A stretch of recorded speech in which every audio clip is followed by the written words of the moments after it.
this, phoning it in.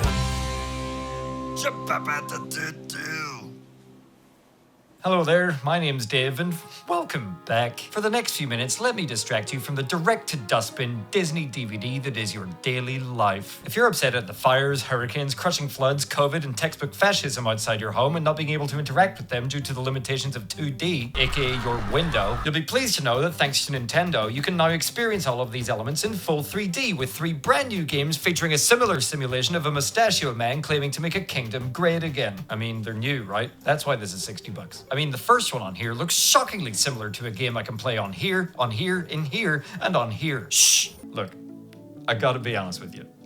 I'm only joking. Of course I know what Super Mario 64 is, and I'm looking forward to playing it in this fancy new resolution of 472,072 by 568,046, thanks to the wonders of this brand new Switch collection. Over the years, I've played this countless times, much like your mum. What I mean is that I've played your mum countless times, not that your mum has played Super Mario 64 countless times. I'm saying I've had sex with your mum. And with each playthrough, it seems to show its age a little further. Each go-around on the 64 feels a little clunkier, a little slower, a little less satisfying, and a little more like a slog. Much like your mum. So let's see how we do this time in Super Mario 3D All-Stars, an emulated copy of the game ported to the Switch that I'll be emulating through an emulator on my PC, while also emulating it in reality using a brand spanking new camera A, camera B setup to mimic the in-game camera. Making this a review of an emulator emulated through an emulator within an emulator. If you don't like it, I'll see you later. Let's just get this done. We've all got houses to be sitting around in. Americans 23 years ago to the date of this video being uploaded were greeted by this screen for the first time upon cramming their new N64s under their big fat CRTs, with teenage basement dwellers being invited to try something different that still involved plumbers and being tantalized by the prospect of spreading someone's cheeks. I can't make another your mum joke. The cops will pull me over for being over the limit. Anyway, you know the drill by now. Toadstool invites Mario up to the castle for a spot of confectionery. Nothing like a lovely looking peach with some serious cake going on. Back in '96, when you saw this area for the first time, you probably spent a good 30 minutes staring at trees and marveling at the beautiful, fully 3D outdoors like you're Joseph Fritzl's daughter. Too soon? To be fair, I had that one locked away for a few years. Before you get too immersed, however, you're rudely interrupted by Lucky 2 filming you without consent like you're an American white woman going on a racist tirade. You know what? I am not a racist person. You just made a But you know racist what? comment. You need to go home. No time for that, though. Make like a middle-aged American white woman and hastily make your way to the overinflated suburban McMansion. Seriously, you can get one of these for about $200K in some Dallas suburbs. I love Toad freaking out here like he's not the scariest thing in this room. He just hunting of hill housed me as I tried to walk past him. Welcome to the empty space, Mario! Welcome to the big void! Walk towards your old pal Toad's infinite light! Even in 2020, a time where political elections are more interesting than any 90s entertainment could be, this world still seems vibrant. Sure, it's a little more sluggish these days. The Goombas look like they've been badly graffitied onto a tugship bollard, and you can see the other end of the course from where you start, but it does look lovely on the Switch, unlike this shoddy emulation, including a high-res user interface update, as you can briefly see here in some footage I stole from Nintendo. Don't worry, they're a big corporation. They'll be fine. I also stole these shoes from Mr. Miyamoto's feet at last year's E3. Tried to do it again this year, but I couldn't get into his house. Too much of a COVID operation. So many balls rolling around. Like, this has got to be weird for the bombs that are hanging out throughout the place. Like, the human equivalent of this would be like watching a motionless sacks of flab roll down a hill. Something I haven't seen since Donald Trump tried to walk off Air Force One.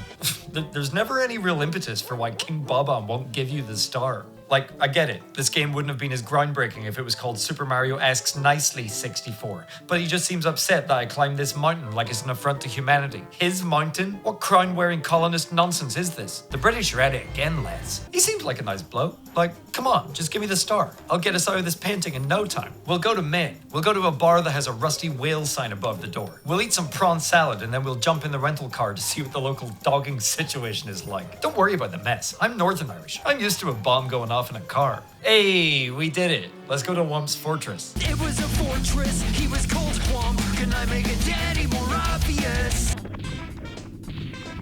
No one ever seems to talk about how terrifying these guys are. Look at their eyes. Couple that with their broken, plastered backs that imply a deep, horrendous torture, and you've got something that would make an anthropomorphized copy of Silent Hill scream in your face. Which is the only way I can get off these days. And here's the big one at the top. Again, won't give me the star for no reason. Just give me it. This doesn't have to be a thing. Come on, we'll bust out of this painting. We'll go to Wisconsin. We'll go fishing for catfish outside Fond du Lac. Then we'll take the rental car to Lake Winnebago to see what the dogging scene is like. Don't worry about the mess. I'm Northern Irish. I'm used to a brick coming through the window. All in all, Womp's Fortress is lively enough, although it's easy to make anything lively if you slap some eyes on it. Imagine living the life that these guys must live. Your sole purpose being to possibly, potentially give Mario a little bit of grief should he visit your hidden magical painting world, despite the extremely low probability. Wherever you're sitting right now, keep in mind, those boulders are still going long after you visited. Still, if you're feeling lonely, just slap some eyes on stuff. Look at all of my new friends!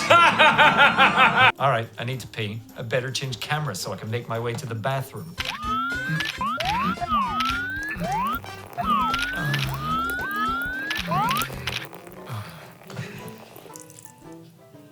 See, I could have probably made it on time if it wasn't for the awful camera. Much like the camera in Super Mario 64. See, despite giving you 4 fucking buttons to control the camera in the game, it still quite often takes its own initiative, automatically moving into all sorts of awkward angles in the middle of precarious situations. Kinda like if your dad grabbed the steering wheel of your car while you were driving it and started spinning it, resulting in the car rolling into an electrical pylon that resulted in such an awful fire that the doors started melting off, and also for some reason Nintendo decided to invert the controls for Switch in the year of our Lord 2020, the year of inverting things, meaning that you're kind of doubly screwed over if you played this game 1,000 times before. Look, I know you've been pee-peeing out your wee-wee for the past 20 years, but we've decided you now pee out of your butt. Okay, go. Okay, let's do cool mutton. Let's get a change of scenery.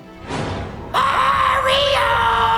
Okay, so the game wants me to go into the cottage first. I don't think so. You know what's gonna happen. Hey, wanna see my Michael Jackson impression? Oh. Oh. What's happening? Oh, wait, where'd the kid go? Where'd the kid go? The kid just disappeared. I was trying to do a Michael Jackson bit and ended up doing a John Benet Ramsey bit. Okay, let's try this again. Oh, that's more of an Eric Clapton joke, really. Come on, that one was wide open. Okay, mission accomplished. Okay, we're done. So what do we learn today? Fuck all, really, since everyone's played this game to death already, but you're here to hear about the Switch version, so here we go. What I can say is that despite some of the old problems not being addressed, this is probably the most fun I've had with this game since I first played it in 1997, a period I've emulated perfectly by still dressing like a 12-year-old and having no friends. On my Switch, I've been playing with a Switch Pro Controller, which has miraculously given me the smoothest Mario 64 experience I've ever had. The modern analog sticks provide so much more responsiveness and precision that it's been a joy to guide Mario through this game once again. Ultimately, the game still feels a little sluggish compared to games like Sunshine or Galaxy, but it does still feel fresh. Couple that with some glossy new UI additions that make my PP go ping, and you've got a game that gets a 9 out of 10 from me. No nostalgic bias included. Alright lads, I'll let you go. One more thing though. Go check out the links in the description. I stream on Twitch a couple of nights a week with cool boys. We just play pool, we're just hanging out with chat, and we're just having a good time. So come on and join the fun. And when I'm not streaming, come hang out with us at the Discord. It's a good time. You got a whole bunch of new boys to meet, so come on in. Anyway, I'll see you next time. Cheerio. Mario!